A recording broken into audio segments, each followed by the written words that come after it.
We're going to switch over to Studio B and say good morning to your brother, Michael Jenkins.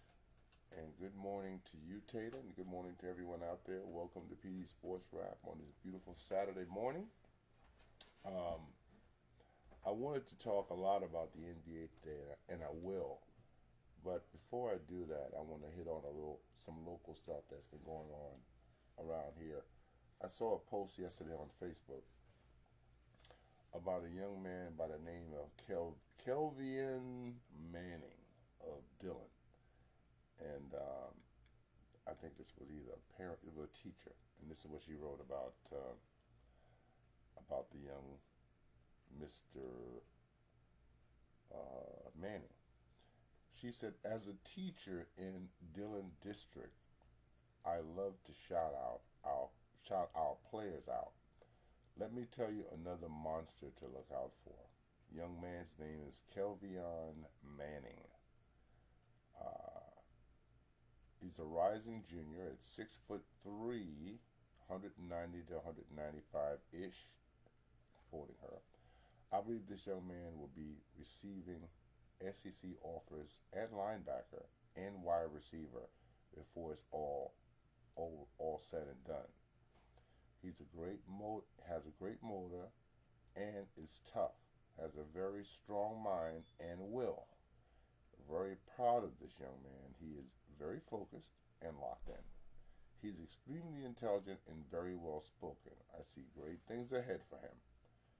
And there's a picture of, I wish I want to show it to you, but my screen will not configure right to do it. But anyway, that's a little sidebar that I told her or him that I would mention the young man this morning.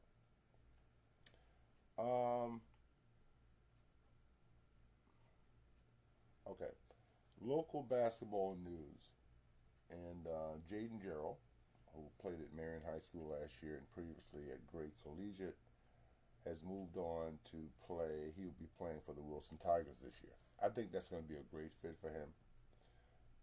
Jaden is a very skilled athlete. He's a big time scorer. He can go to the rack, and he can make things happen there. Plus, he's an outstanding passer, and he's got a great jump shot. So I think Jaden Gerald going to Wilson to play along with Josh and the rest of that crowd they got over there is going to be an excellent match. They're going to make a big run this year. I promise you that. Wilson's in excellent shape to make a big run, and I think that Jaden Gerald, Mark Gerald's grandson, in case you didn't know, will be one of the people that's going to, help facilitate that. Joshua Grant is a name that I heard. He is the son of Josh Grant and the grandson of Wilbur Grant, and he'll be playing basketball for Marion next year. I understand he played in Columbia previously, but if you remember, his dad, Josh, was an outstanding player for Mullins, point guard. Had the fire in his tank. I don't know. I hadn't seen this young man or don't know him, but I will see him soon as we get closer to the basketball season. And Marion also, from what I understand, picked up another transfer. Supposed to be another kid whose parents are alumni of Marion. So I don't know who he is yet, but I'm sure all those things will be revealed to us going forward. And some big news out of Florence, as one of the biggest stars around there, one of the top girls players in the state, has moved on from Wilson High School. Her name is Logan Murray, and Logan, I watched her a couple of years ago. I think she was an 8th grader when I first seen her. And she was an outstanding talent then, and everybody had to know from that moment this girl's going to be a problem.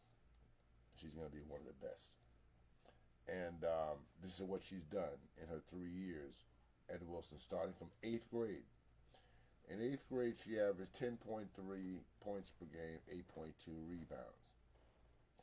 As a 9th grader, she averaged, what did she average? She averaged 14 points a game and 8.3 rebounds. And her just completed sophomore year, just completed sophomore year. She scored 20 points per game and got 8.4 rebounds. So in her 3 years from the 8th grade right through the 10th, she's averaging 15 points a game and 8.3 rebounds per game. Now you might ask, where is she going from? Where is she going to? Well, I'm pretty sure I heard them say the King's Academy. The King's Academy. I'm pretty sure that's where they say she's going. And that's going to be a tremendous loss for the Wilson Tigers. And I believe that, I'm pretty sure she's going to do well. She has that kind of talent level. And, but there's going to be a chasm is going to be created when she leaves, as she left Wilson High School. So that's a big loss for them. Now, I want to also talk about a little guy by the name of KJ Ford, because I know many of you know KJ is just a little guy, but he's got tremendous skill, and he's got tremendous desire and want. Really? Rody Goss's nephew? This kid's probably going to be tall, because ain't Rody Goss and Banana Joe brothers and sisters? I need more. How tall is this kid, Mrs. Lester Howard? I really want to know. Anyway, so KJ feels in his heart, and you can see it in his face, that he's special, and that he's going to be really good, and that he should be playing like right now. But that's not unusual for a guy with the kind of drive that KJ has. He's playing behind some tremendous players right now, 2 All-Staters to start with, his cousin Dion being one of them. But you have to applaud the young man for having the will and desire to be the top guy, even if it's really not his time yet. But his time is coming soon. And as I said to him on Facebook the other day, you are the guy that you think you are. You are the player that you think you are. And when he gets his chance, and you're gonna see that I was right, KJ Ford. There's another young man that I have been thinking about since basketball season ended, actually during basketball season of last year as well. And that is a kid named Amir Lee. He was a bit player off the bench, played some key minutes all through the season. But I think you will see him kind of break out this year. He was playing against some other guys who were playing very well last year for Mullins as well. But I think he will be able to fill that role now as an inside guy, shot blocker, rebounder, and scorer.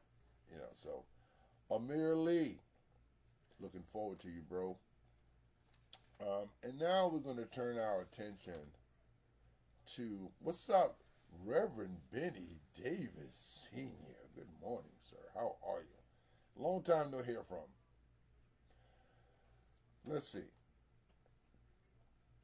The NBA, when the season started, I wasn't watching any games. In fact, I didn't watch any regular season games.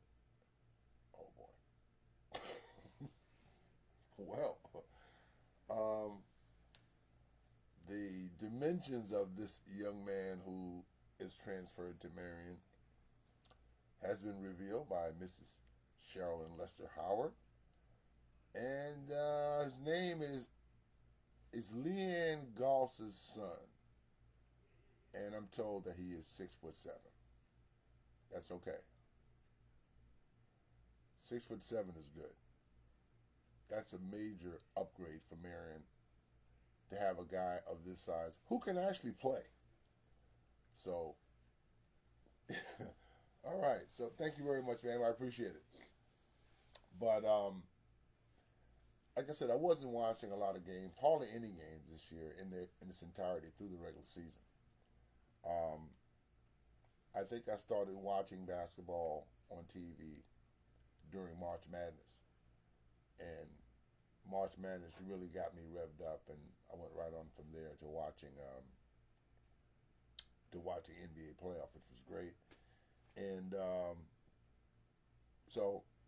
but a lot has happened in the last few weeks, where the NBA has now basically wrested control of the media away from all other sports for the most part, where they went from the lottery to the draft to the finals and then to free agency.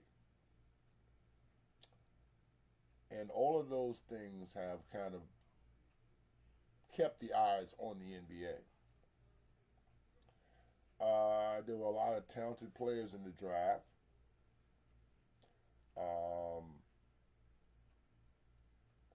Cooper Flag, top draft pick, is really good, and everyone's really excited about him. Combined with AD, and Kyrie, and some other pieces, Dallas has kind of stepped up where they are looked at now as possible contenders. And Houston got KD. And you know what KD brings to the table? He's got championship medal. He's got that crazy jump shot that goes in. He's a great player. This is a great upgrade for them. Houston, along with KD, they got all those young studs on that team that are ready. I think Houston right now, I think they're the favorite. I could say that they're the favorite coming out of the West right now, even though you got Oklahoma City who just did what they did. But Houston is coming. And then you have Denver. They've added some pieces. Valanciunas, I think they added him, but I heard that there was a little snafu, and that's not a completed deal yet. And they picked up some other pieces as well. Denver is going to be back in the money again. Miles Turner, I was a little bit surprised at him upping and leaving Indiana. I thought that he would figure out a way to remain a Pacer. But he opted for Deer Country, which is Milwaukee. So he's moved on to the Bucks, teaming up with Giannis Antetokounmpo. You like the way I said that? Antetokounmpo. I thought I would never be able to say that name. And also, they've lost Damian Lillard, a guy who, perennial all-star, who got hurt last year, and they don't know when he's going to be back. But they said, you're not going to be back. So they sent him down the road. And now, it looks like the Bucks are trying to retool themselves and get back to a point where they can compete for a championship or something like that. But the Dame Lillard thing was very bizarre. Right now, he's a guy without a team, but he's a guy with a lot of money because when someone whacks you like that, there's provisions within your contract to still get your money. So he's going to get his money. Okay, and then we look toward the Lakers. And there's been a lot of news coming out of LA these days, especially with LeBron James all over the place, all up in the media. But before that, they have also secured the rights to the services of DeAndre Ayton, one of the biggest underachievers for a first-round draft pick ever.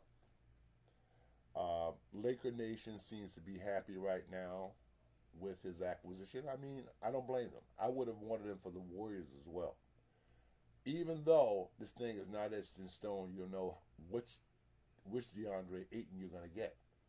And the one that everyone has gotten so far has been not a good one.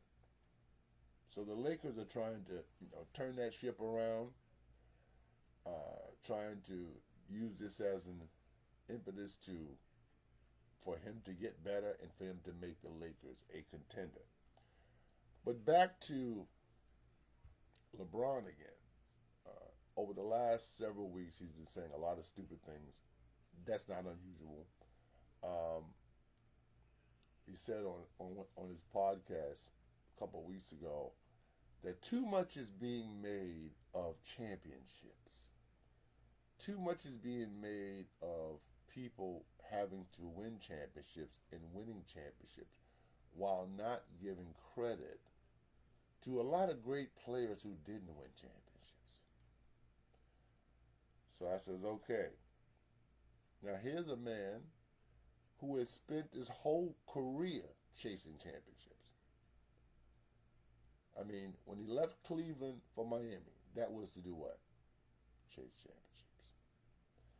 After things looked a little iffy going forward when he was down in Miami, what did he do? He chased championships back to Cleveland. After getting smoked there a few times by the Warriors and eventually winning one, fake win, he saw the grass greener then on the West Coast. So what did he do? Hauls a buggy to the West Coast. Now that trip has not been very fruitful for him in terms of championships, because I'm going to say that he hasn't won one yet out there. I don't count bubble championships as real championships. And I don't see why you would. Nothing related to the bubble championship is the same as a regular championship. The same as having to travel, home court advantage, no home court advantage, whatever. All the ins and outs that goes into a championship series was not there. So I cannot give it a championship stamp of approval. I just can't do it. Sean C. Brunson, I thought about you yesterday. I said, me and Sean need to catch up. But I said, it's a holiday weekend. I don't want to bother the guy. I know he would be glad to come on and catch up with me. But we might have to do this going forward. But I did think about you. Actually, Wednesday and Thursday and Friday, I thought about talking to you. So, now, it looks like LeBron James' tenure as a Laker is coming to an end. And most real Laker fans, and there are quite a few Laker fans out there that I know and respect, are feeling good about the day when this cat leaves. They want him gone. They realize that their franchise cannot move forward with this guy hanging around. They brought in Luka Doncic last year, and Luka now seems to be the guy with the ears of the new Mario Ford. I thought about you this morning. Man, I appreciate you last week, bro. I listened to that broadcast over and over again. It was wonderful. We got to do it again soon. So we only touched on a few things. So now, here you go. The Lakers are kind of in limbo. They lost the Finney Smith guy, who was probably their only defender out there, or their best defender. Plus he could score too. He's gone. They brought in Andre Ayton in. LeBron just signed a big contract, but he seems kind of disgruntled that it's not all about him anymore. I don't know how his ego is going to be able to handle this. To handle not having the ear of the decision makers in an organization.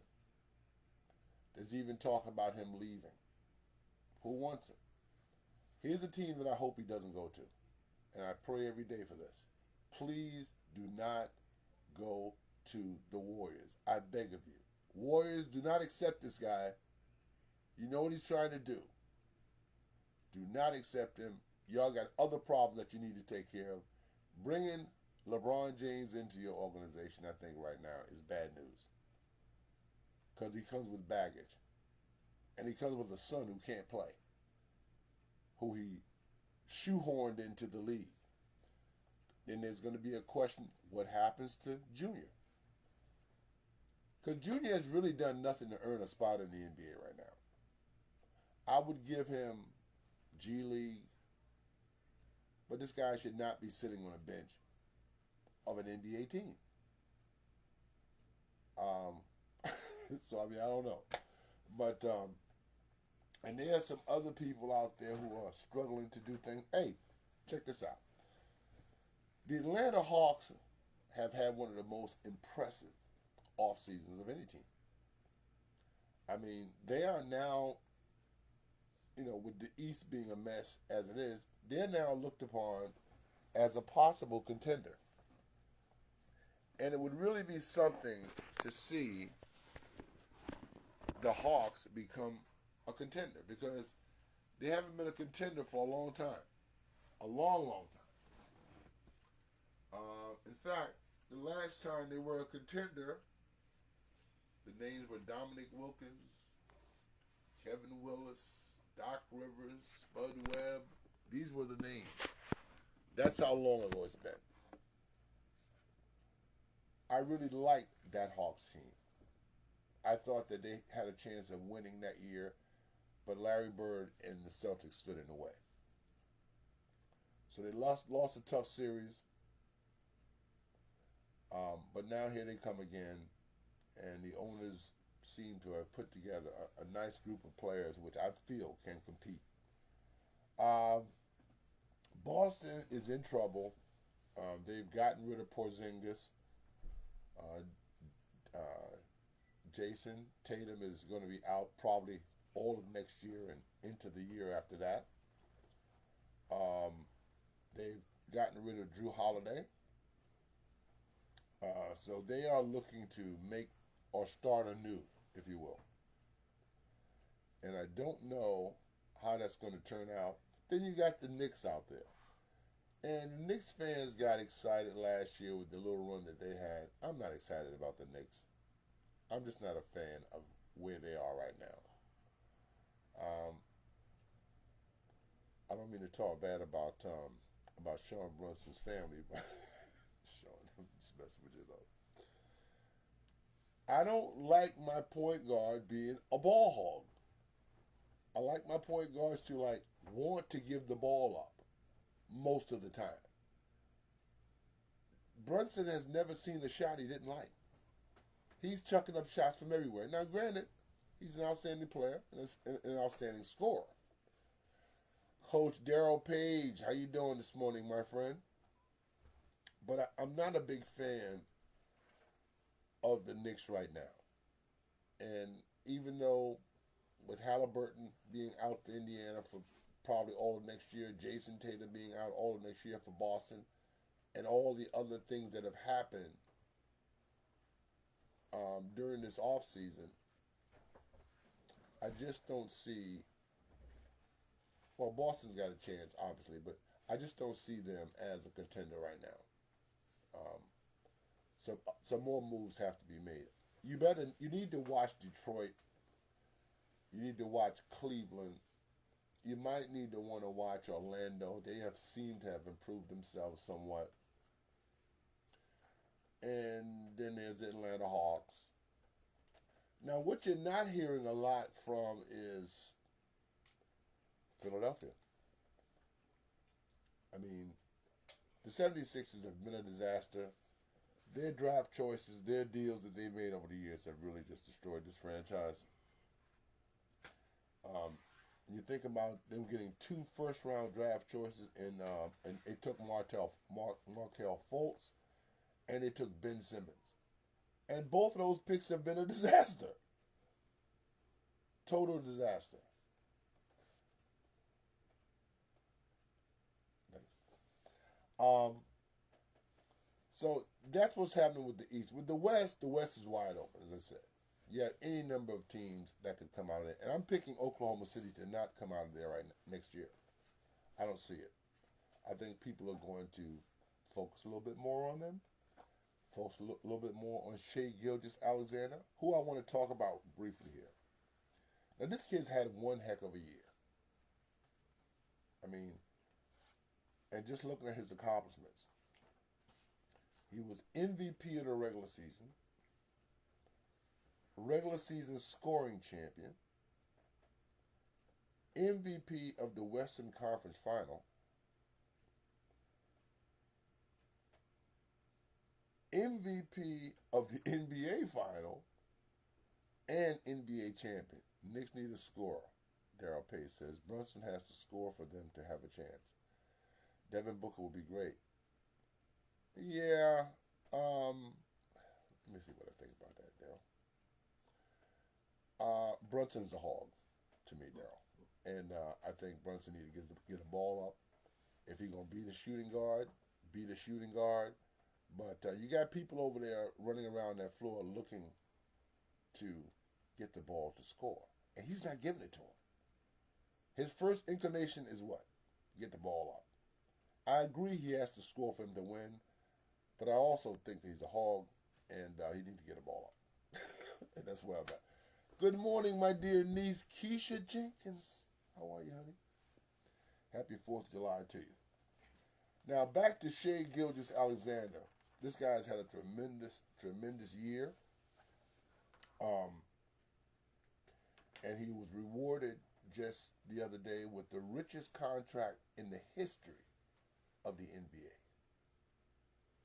I mean, this dude got almost a $300 million contract. He's the highest paid player in basketball, which you can argue right now that maybe he should be, with all the things that he's done so far this year. Now, he's not my kind of player, but he can score. And if you can score, you can have a place on my team. But I'm just not a fan of his game at this point. But he is big time. And obviously, the ownership values him. They valued him with the biggest contract in basically the history of the NBA. So, Shai Gilgeous-Alexander, congratulations. Looking forward to what you will be doing going forward. Ronald, oh boy. You know Ronald Lewis, Albert Lewis to you people out there. I went to your page last night and was checking out some of your videos. I had a need to listen to some of your madness last night. Sometimes I need that. You're special. You know you're special. You're crazy too. You are crazy now. Nobody can deny that Albert Lewis / Ronald Lewis / biggest cowboy fan on the planet. It's normal because you're not. But you are fun to listen to. And last night I had an occasion to go over there and listen to some of your crazies. Hey, Ronald Lewis, you need to come on the program, man. Have I ever had you on before? How about you call in one Saturday, and you and I have a little chat. I don't know how that's going to go. I think it's going to be a mess, but you are my man. I do appreciate you. Got love for you, bro. But as far as the Cowboys go, they're terrible. Eagle Nation rises again. Ronald Lewis. It must be killing you that the Eagles just won a Super Bowl. I know that that's stuck in your craw. But it'll be okay. They might win again this year. Anyway, folks, I think that's all the time I have now. I'll be back next week with more. Maybe even have Ronald Lewis on there with me next week. Is that possible, Ronnie boy? Is it possible? But anyway, folks, have a wonderful... let me see. I gotta read Daryl Page says, OKC's biggest and toughest opponent will be OKC. The difference between them and the other young teams out west is their defense. They play great team defense. They have interchangeable parts, guys who can defend 1 through 5. The disease of me may be their biggest opponent. You know, I think you're right, Daryl. That's very profound right there, and I really appreciate that, that assertion. Anyway, folks, Taylor's ready to push the buttons, and it's time for me to be gone. I will be back next week with more. Have a wonderful, safe week. Peace.